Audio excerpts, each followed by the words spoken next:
السلام عليكم ورحمة الله وبركاته.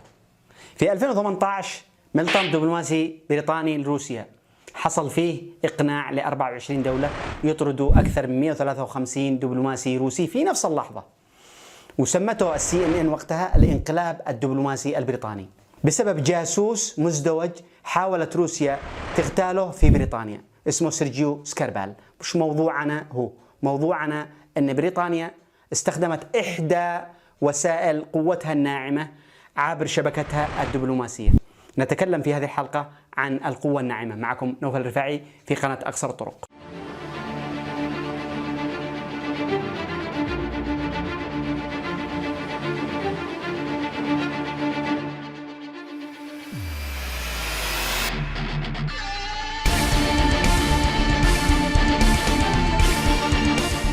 ما هي القوة الناعمة؟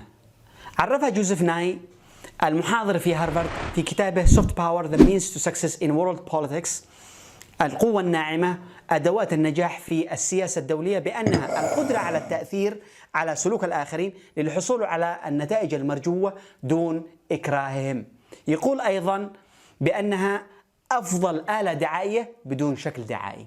المدارس الثقافية، مدارس اللغات، الميدالية الذهبية، جودة العمران في البلد، الماركات التجارية التي تصنعها البلد، جودة المؤسسات السياسية في البلد، جاذبية نظامها الاقتصادي، قوة شبكتها الدبلوماسية، سمعة نظامها التعليمي، صناعة السينما والإعلام، الجذب الثقافي للبلد، تعامل البلد الرقمي مع العالم. كل هذه تعد من أدوات القوة الناعمة التي تتميز فيها الدول. قد تحصل دولة ما على أهدافها من دولة ثانية بسبب أن الدولة الثانية انجذبت للدولة الأولى، إما بسبب العمران، إما بسبب الرخاء، إما بسبب نظامها الاقتصادي، إما بأي شكل من أشكال الجذب، وتحصل الدولة الجاذبة على أهدافها كاملة بدون لا تهديد عسكري ولا عقوبات اقتصادية. مع تصاعد العولمة والنيوليبرالية الاقتصادية زادت أهمية الإعلام والثقافة وصارت من أهم أدوات القوة الناعمة. ظل الاتحاد السوفيتي بيروج لنظامه الشيوعي مستفيد من هزيمته لألمانيا في عام 1945. كذلك كان بيروج لنفسه كنصير للشعوب ضد الإمبريالية الأوروبية. أيوة، هذا اللي بيقول. أيوة. في نفس الوقت كانت أمريكا بتروج لنفسها كنصير للديمقراطية وحقوق الإنسان والحرية والتعايش وهذه الحاجات، وكل واحد كان يشكح الثاني في البلدان التابعة له. الروس كانوا بيشعلوا عملية التحرر من الاستغلال الرأسمالي في الدول التابعة لأمريكا، والأمريكيين كانوا يشعلوا حركات التحرر من الاستبداد ويحركوا الحركة المطالبة بالديمقراطية والحرية والتعايش في الدول التابعة لروسيا. المهم كل واحد كان يشكح الثاني. لما انهارت روسيا أو الاتحاد السوفيتي في عام 1991 ما قدرتش على الآلة الدعائية، كانت حرب دعائية بين الاثنين ضمن الحرب الباردة اللي حصلت بينهم. حصلت في مصر كذلك بأن أيام عبد الناصر كان مستفيد من المدرسين اللي كانوا منتشرين في الوطن العربي، وكان هؤلاء المدرسين يروجوا للقومية ومعاداة الإمبريالية ومعاداة الصهيونية. الأتراك كذلك بيستفيدوا من صناعة الدراما لإرسال مضامين ثقافية معينة والترويج للدولة التركية في المحيط العربي. أيضا بيرسلوا الأئمة المسلمين للجوامع في أوروبا وفي أمريكا لنفس الغرض. وكذلك أوروبا استفادت من سمعة كرة القدم التي كانت أوروبا هي موطنها الأصلي، وبعد انتشارها للعالم كله استفادت منها للترويج لنفسها دولا ومدنا ونوادي. وما استطاعت أوروبا أن تنفذه مع لعبتها الشعبية، أمريكا ما استطاعتش تنفذه مع قوة أدواتها الناعمة. لم تستطع فرض أو نشر لعبتيها الشعبيتين البيسبول وكرة قدم الأثوار هذه، وظلت في داخل أمريكا ولم تنتشر إلا انتشارا طفيفا في دول العالم.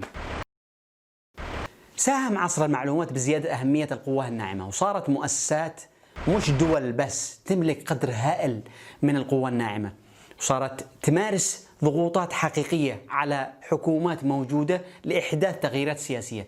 أيضا استطاعت هذه المؤسسات أن توظف عناصر وأدوات تمثلها في المحافل الدولية. فرنسا مش خالتي فرنسا، فرنسا، أيوة فرنسا. قال عنها توماس جيفرسون، هذا فيلسوف أمريكي، قال للإنسان وطنان، وطنه وفرنسا. اقترنت فرنسا بالمبادئ الإنسانية السامية مثل الحرية والعدالة والمساواة اللي جات مع اندلاع الثورة الفرنسية في عام 1789. أيضا القانون الأحوال المدنية الفرنسي اللي اعتمد وما زال معتمد في أكثر دول العالم. اللغة الفرنسية كذلك استمرت لقرون في أوروبا كلها كلغة الدبلوماسية الأولى. والأمم المتحدة عند صياغة أي اتفاقية دولية بتصيغها باللغتين الفرنسية والإنجليزية. تمام. اليابان الإمبراطورية الشرسة العسكرية ذات الانتصارات الواسعة في هذه المنطقة، بتروج من عام 2002 بتروج لليابان الكيوت، كول جابان، بتروج للصورة الجديدة لليابان، صورة اليابان العسول الحالي الجميل. بتستغل الانيميشن والالكترونيات والتكنولوجيا والمانجا لترويج صورة جديدة لليابان تسمح لها بممارسة دور أكبر وأكثر اتساعا على المسرح الدولي.